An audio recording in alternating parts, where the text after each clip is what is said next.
सभाभ्यः सभापतिभ्यश्च सोई सेवक प्रियतम मम सोई मम अनुशासन माने जोई। मानवता का प्रतिपादक धर्मशास्त्र गीता। इस विषय में प्रासंगिकता के बहुत पहलू हैं, परंतु विशेष जब ध्यानाकार जीव की वृत्ति पुष्ट हो जाती है तब मानवता अंतःकरण में प्रखर रूप से बैठ जाती है। लेकिन धर्मशास्त्र गीता के जो निर्देश हमें प्राप्त होते हैं उनका अक्षरशः पालन हो तभी, क्योंकि पूर्वाचार्यों ने कहा है श्री कृष्ण वृक्ष समुद्भूतम गीता विद हरिगीता मानुषं किम न खाद्येत संसार मल विरेचनम।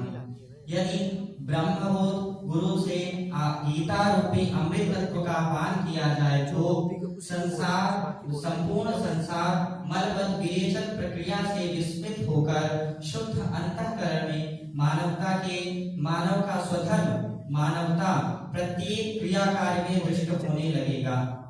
मैं आपको बताते हुए अति प्रसन्न हो रहा हूँ कि गीता का विपरीत तो त्याग होता है। इसलिए ये धर्मशास्त्र स्पष्ट कहता है कि सर्वधर्मान् परित्यज्य मामेकं शरणं व्रज। इससे सिद्ध होता है कि त्याग से मानवता की प्राप्ति होती है और मानवता पर आधारित समस्त संबंध चाहे भौतिक हो अथवा आध्यात्मिक वे एक सूत्र में गुंफित हो मानवता का प्रचार प्रसार करते हैं और समाज में प्रकाशित होते हैं। मैं एक और नवीन चिंतन प्रस्तुत करता हूँ कि परमात्मा से जुड़ी हुई बुद्धि की जो परिपक्व अवस्था गीता से साधक प्राप्त करता है वो अन्यत्र कहीं नहीं है, क्योंकि ऐसा ब्राह्मी स्थिति पार्थ नैनाम प्राप्य विमुह्यति स्थित्वा स्यामन्तकारेऽपि ब्रह्म निर्वाणं गच्छति। क्योंकि ब्राह्मी वृत्ति प्राप्त के अनंतर संपूर्ण संसार समाज परमात्ममय दिखने लगता है और मानवता के चरमोत्कृष्ट व्यवहार का उदाहरण रूप में प्रतिष्ठित कर देता है या स्वयं हो जाता है। इसलिए गीता का एक एक श्लोक आनंद स्वरूप का परिचायक हो। गीता के ज्ञान योग, भक्ति योग, कर्म योग, मोक्ष योग अथवा संन्यास योग कहीं पर भी मानवता की विचारधारा को संगठित करना है तो जीव स्वात्म बोध की कसौटी पर अपने आप को जब तक परिपक्व नहीं कर लेगा तब तक वह अपने वास्तविक स्वरूप को नहीं समझ पाएगा। भगवत्पाद शंकराचार्य अपरोक्षानुभूति नामक ग्रंथ में कहते हैं कि परिपक्वं मनो येषां केवलोऽयं च सिद्धिदः गुरुदैवत भक्तानां सर्वेषां सुलभोजभाव। इससे सिद्ध होता है कि भौतिक व्यवहार में यदि किसी भी प्रकार का उतार चढ़ाव दृष्ट होता है तो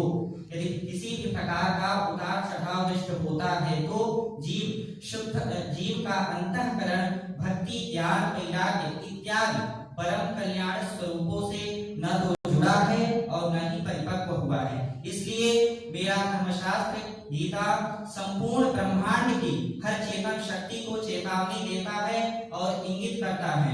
तमेव शरणं गच्छ सर्वभावेन भारत तत्प्रसादात् परां शांतिं स्थानं प्राप्स्यसि शाश्वतम्। कि आप चेतन होने के बाद भी चैतन्यत्व और स्वात्म बोध नहीं हो, ये भटकाव समाप्त कर हे शुद्ध बुद्ध मुक्त सत्य स्वरूप भारत उस शाश्वत स्वरूप को जाने के लिए उस दिव्यात्मा की शरण में जा। वहीं से भजन, भाव, समता, समाधि सब कुछ प्राप्त कर जीव स्वस्वरूप का ज्ञान होता है और उस समय मानवता की वो मशाल ब्रह्मांड के कण कण में प्रकाशित हो प्रचारित करेगा।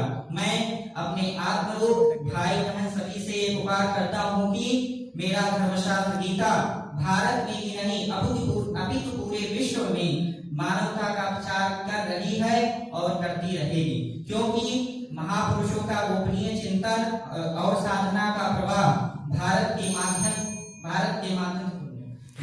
माध्यम से सद्गुरु कृष्ण ने सभी को दिया। इसलिए सत्य की सदा की जय हो। इसलिए सभी जीवात्माओं से स्वीकार करवाया कि परमात्मा की सत्ता थी, है और रहेगी। इसका प्रमाण गीता में है कि यत्र योगेश्वरः कृष्णो यत्र पार्थो धनुर्धरः तत्र श्रीर्जयो भूतिर्भुवः ध्रुवा नेतिर ममा।